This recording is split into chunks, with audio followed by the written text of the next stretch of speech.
Hello everyone, and welcome to my bold and beautiful Today Update channel. I hope everyone is having a wonderful day. Before we begin, please hit the subscribe button and give this video a thumbs up.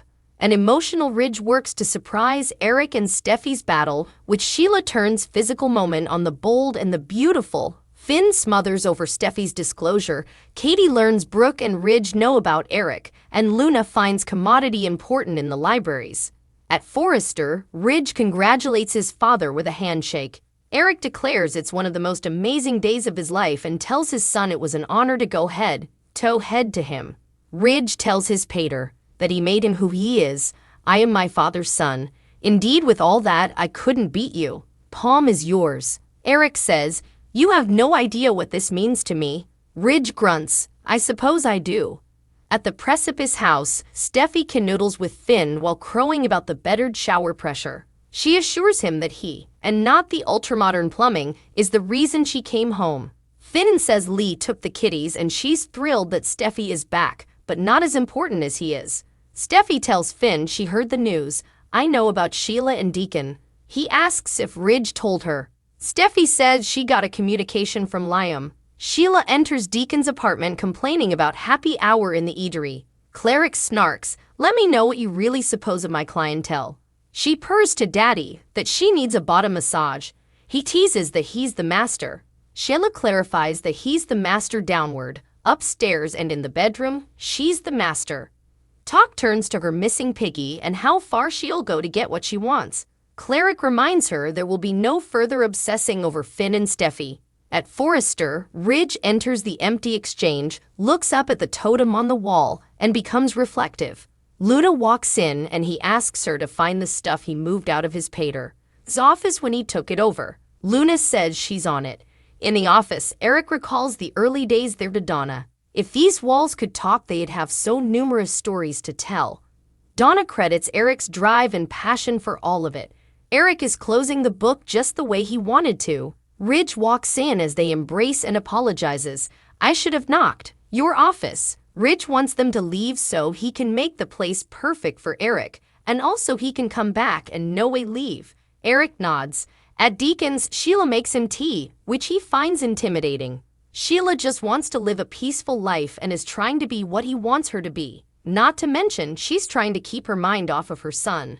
Deacon wants her to be herself. That's who he fell in love with. I want to be enough for you. Finn's not an option right now. At the precipice house, Finn smothers over Liam, leaving Steffy a voicemail about Deacon and Sheila. Steffy says it doesn't matter. Sheila doesn't matter. I refuse to let that monster separate me from my family ever again. In the design office, RJ tells Brooke he'll no way forget what Pater did moment, telling Granddad he won. He could see the weight come off of his shoulders. Brooke is sure Ridge will ensure these last days are the stylish he's ever had. Katie comes by and RG tells Brooke that she knows. Katie asks, you told your mama about Eric? RG nods. Katie tells him he did the right thing. Your parents demanded to know. Katie learns that Ridge knows and is devastated. Katie says it doesn't feel real. She doesn't know how Donna's holding it together. Brooke says Ridge knew how desperately Eric wanted to win, so he gave it to him. Ridge actually won the challenge, but they told Eric that he was the winner. Katie gawps. In the storehouse room, Luna quests for the box of particulars Ridge removed from Eric's office. She finds the old stapler that Eric was so worried over. At Deacon's place, he implores her not to obsess over Finn. She blurts, okay, I hear you, Deacon. Cleric harangues that no bone indeed knows that they are engaged yet. Sheila vows she won't mess this up. She'd like nothing further than to be part of her son's life, but right now she's content to be with him in this life that they're creating together. At the precipice house, Steffy snarks, how could Deacon be involved with Sheila? She knew Hope's father had some issues, but she didn't know it was this bad. Finn relays that they claim to be in love. He saw it for himself when they invited him over. Steffy believes Sheila targeted him because he's Hope's father and doesn't like this one bit. I am not going to just sit by and let this be. She's going to pay them a visit. I'm going to tell her to her face not to mess with my family again. In the exchange, Eric infuses to Donna that he won't forget one moment of this, his final collection. She calls it his topmost palm. He can't stay to get back to the office and take back what's his. Suddenly, he starts coughing up blood. Donna, looking affrighted, leverages him tightly. In the office, Luna brings Ridge the box of old particulars. He pulls out an award and recalls watching his pater accepted as a sprat. He gets choked up. Luna reveals that she set up an old stapler. Ridge sensations. This is his stapler. This is important. Thank you. Ridge B&B at Deacon's place. He and Sheila are making out when Steffy and Finn hammer on the door. Deacon warns his fiancée to keep her passions in check and lets them in. Sheila greets them cordially and Steffy tells her to save it before asking Deacon if he's lost his mind. I can indeed imagine what Hope thinks about all of this. But that's not my problem. Turning to Sheila, she says, "You are my problem." She informs her that she doesn't have the power to keep her from her family. Lay is my city. You want to hang me? Bring it, 'cause I am not going to run down from anyone, especially you, Sheila. With that, she shoves her. Cleric intervenes. Whoa, come on. The bold and the beautiful star scene canon teases shocking betrayal, Deacon in deep trouble, love, drama, and unanticipated twists. That's what keeps suckers fused to their defenses when it comes to the bold and the beautiful. The rearmost buzz surrounds the fiery love between Deacon and Sheila has suckers on the edge of their seats. Originally, Deacon wasn't ready to make his secret affair with Sheila go public, but his recent change of heart, where he bravely proposed Sheila for marriage, has suckers buzzing for. Now suckers are assuming what might be in store for the doubtful couple, and how far will they go? Let's cave in and find out what suckers has to say. Will Deacon face heartbreak?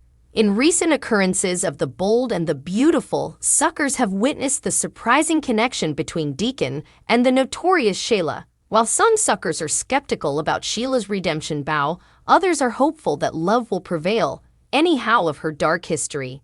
The changeable nature of cleaner operas keeps suckers guessing, and this plot is no exception. Will Sheila's newfound good guest stand the test of time? Can Deacon truly trust her, or is he walking into a trap analogous to what Bill endured? These questions loiter in the minds of observers, adding to the suspension. Some suckers find it hard to believe that Sheila can ever change. They wonder why the show is making her look good now, especially considering her dark history. Numerous mistrustfulness if Sheila will stay good and are staying for her old bad tone to show up again, which might ruin her relationship with Cleric. On the other hand, there are those who believe in the power of love. They hope Deacon's real love for Sheila will help her become a better person. Sean Cannon, who plays Deacon, has made suckers love him because of his strong love for Sheila, indeed with her excrescencies. Suckers believe in their unusual love story because of Deacon's true passions. Still, there's also a pressure lurking in the background. Some the bold and the beautiful suckers are upset that Cleric might be playing Sheila just like Bill did in the history. Indeed, though Bill wasn't honest, Deacon's love for his fiancée shines bright. Unexpectedly, indeed, Sean Cannon, the actor playing Deacon, doesn't know where the story will lead for this couple. In response to a chicken addict on Twitter, he said, "I am curious to find out too. It seems like Cannon is enjoying the trip. What do you suppose will be to Deacon and Sheila on B&B? Do you suppose their relationship will last? Can Sheila truly change her ways and become a better person?"